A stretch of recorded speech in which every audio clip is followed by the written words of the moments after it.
மலேசிய பிரதமர் அன்வர் இப்ராஹிம் தனது நெருங்கிய நண்பரும் தமிழக முதலமைச்சருமான விஜயை தொலைபேசியில் தொடர்பு கொண்டு மீண்டும் ஒருமுறை தனது வாழ்த்துக்களை தெரிவித்துக் கொண்டதோடு மட்டுமல்லாமல் குட் நியூஸ் ஒன்றையும் தெரிவித்துள்ளார். அதாவது, இன்று எனது நண்பரும் தமிழக முதலமைச்சருமான விஜயிடம் தொலைபேசியில் பேசி மகிழ்ந்தேன். தமிழக மக்களுக்காக அவர் ஏற்றுள்ள இந்த மிகப்பெரிய பொறுப்பிற்கு எனது வாழ்த்துக்களை மீண்டும் ஒருமுறை தெரிவித்துக் கொண்டேன்.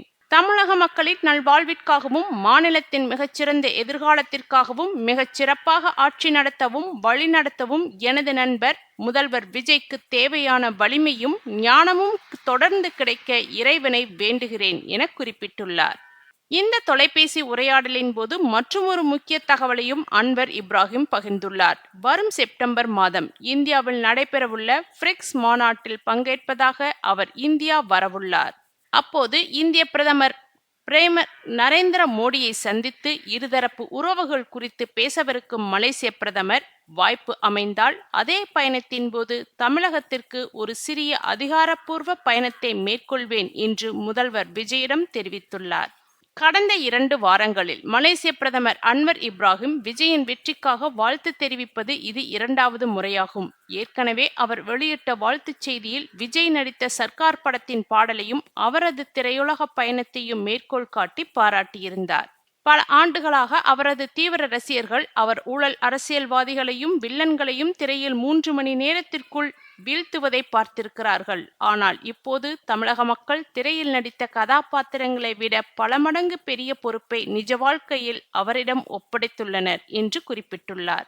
மலேசிய பிரதமர் தமிழக முதலமைச்சருடன் கொண்டுள்ள இந்த தனிப்பட்ட நட்பு மற்றும் நெருக்கம் இரு நாடுகளுக்கிடையேயான பண்பாட்டு தொடர்பை மேலும் பலப்படுத்துவதாக அமைந்துள்ளது. 2026ஆம் ஆண்டு நிலவரப்படி மலேசியாவில் சுமார் 2 லட்சம் வெளிநாடு வாழ் இந்தியர்கள் வசித்து வருகின்றனர். இது தவிர இந்திய வம்சாவளியைச் சேர்ந்தவர்கள் சுமார் 2,75,000 பேர் வசித்து வருகின்றனர். இது அந்நாட்டின் மொத்த தொகையில் 6.8% ஆகும். இதன் மூலம் உலக அளவில் அதிக இந்தியர்கள் வாழும் 3வது நாடாக மலேசியா திகழ்கிறது. தமிழகத்தில் ஏற்பட்டுள்ள ஆட்சி மாற்றத்தையும் புதிய முதலமைச்சர் விஜயின் பொறுப்பேற்பையும் மலேசிய பிரதமர் இவ்வளவு உன்னிப்பாக கவனித்து தொடர்ந்து வாழ்த்து மழை பொழிவதற்கு காரணமாக பார்க்கப்படுகிறது.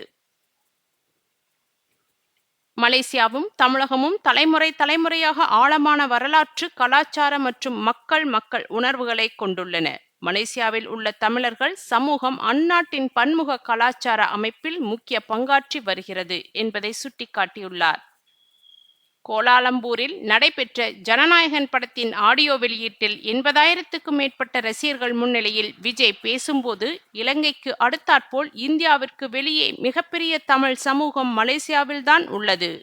மலேசியா தமிழர்களுக்கு மிகவும் சிறப்பானது என்று கூறியிருந்தார் என்பது குறிப்பிடத்தக்கது.